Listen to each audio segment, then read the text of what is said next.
Dude, this is Intelligence Psycho, and I'm gonna talk to you guys about the DOG. The DOGE is searching through Social Security payments looking for fraud. So I was reading this on ABC News, and from what I read in the article, the Department of Government Efficiency is sitting through $1.6 trillion of Social Security payments that includes a person's name, birth date, and how much they earn is an anti-fraud effort that advocates worrying the Trump administration could start denying payments to vulnerable older Americans.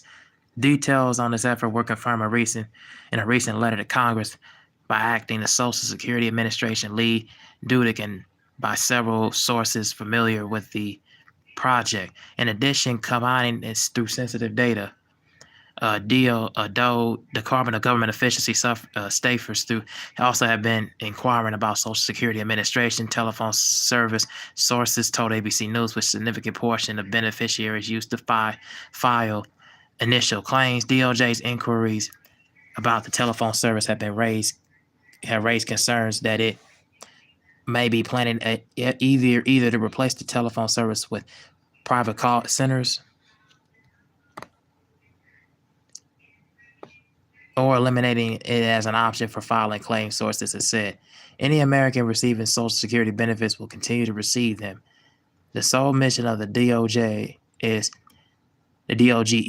to identify waste, fraud, and abuse. Only White House Press Secretary Caroline LaVey said in a statement providing to ABC News on Friday.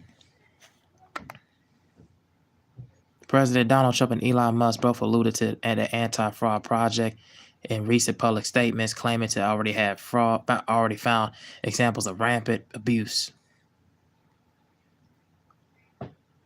We're also identifying shocking levels to incompetence and probable fraud in the Social Security program for our seniors, Trump said in a speech to Congress on Tuesday. Trump has promised not to cut the program unless evidence of fraud is found. And details on the anti-fraud project have been through murky, including how DOGE staffers, while most allies with Musk have no experience on the complex government entitlement programs, but only would define what amounts of fraud, which is typically investigated by inspectors at the agency. The SAA did not respond to the request for comment.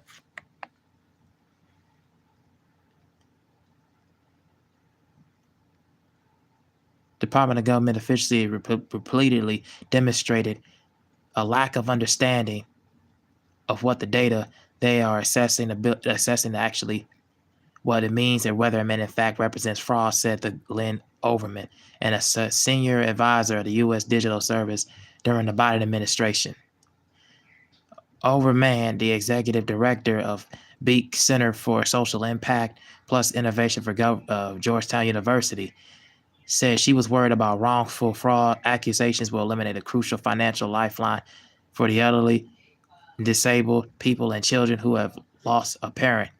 And the public deserves a strong privacy protections, not reckless data experiments with the most sensitive data, Overman said. And about 69 million people to receive Social Security benefit for each month, totaling about $1.6 trillion in benefits and expected this year, according to the agency.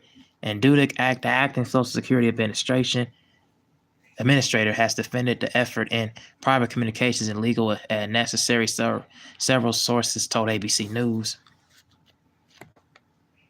He said and steps are being taken to protect privacy. In a private meeting with outside groups last Tuesday, Dudek referred to the DOG staffers as DOG kids and said that they would make mistakes, but we had to let them see what's going on with the SSA, according to 3 people who have attended this meeting. And Dudek said that they were given the access to people's names, birthdays, and earnings information, but not the disability information. He had also noted that the staffers were granted expedited background checks by the FBI and have been onboarded as agency employees. And I saw what happened with the DOGE had success. The Treasury data, Dudek said, and according to one person's detailed notes reviewed by ABC News, that is not happening at the SSA on my watch, and it would be catastrophic. DOGE's access to Treasury Department's payment system is tied up in the accounts as outside groups instead of the staff had been properly vetted first and didn't have the authorization. And Dudek's decision to grant DOGE access to his agency is now subject of a separate lawsuit filed by unions and retirees. On February 25th, a letter Dudek said sent in Ron Wild and DRE, the acting SSA commissioner, and 6 people are given access to the Social Security Administration master system and the expertise data warehouse were undergoing background checks. And he said one of them was a special government employee, while the other were details from the other federal government agencies and now assigned his agency. And Dudek did not name the employees granted access, citing safety concerns. DOGE was created by Trump shortly after taking office as his way to cut government waste, and he had put Musk in charge of delegating staff to the agencies. Musk has put on some of the top DOGE lieutenants at the agency, according to sources, including Ethan Shorten, 22, who was initially listed as the chief information officer at the SSA, and is a software engineer who specializes in artificial intelligence. He founded Spark, an AI scheduling assistant startup that received a $100,000 grant in OpenAI in 2024. And other representatives listed the chief information officers at the SSA, including Goodyear Cole, Killian, 24, and Nikhil Rajapal, 30, sources told ABC News. And Marco Illis was working at SSA, sources said, and Ellis temporarily resigned from the DOGE this year, following reports that other past racist social media posts, but it was resonated by Musk after receiving support from the Vice President J.D. Vance,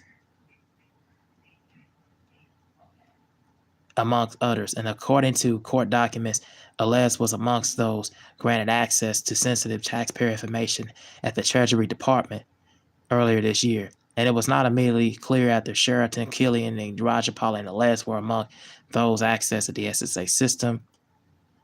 And Dudek said that when it comes to the SSA system, the DOG staffers were granted read-only access to the vast Social Security system, and access for these individuals does not allow for downloading, copying, transferring, and removing data for the agency. He wrote in a letter to Wilder.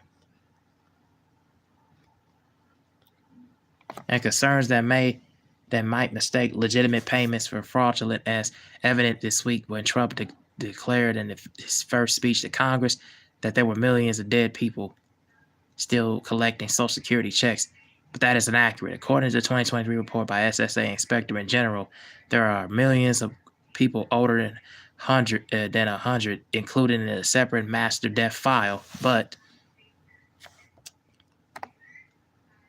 almost none of them will receive benefits. The agency said they was fixing the file while between the cost of $5 million and $10 million. Man, after all reading all this story to you guys, and somebody had responded in the comment section, said, why are people okay with their political party being corrupt? It's not even just the fact, which is one thing that is true. Both political party sides are corrupt, but it's not even just that. I really feel like it's just overall just the fact that both parties are not really coming to any realization of like what could be the best benefit, especially for folks that are 65 and older. Hold on, I'm doing something right now. I was kind of doing something right now. Hold on.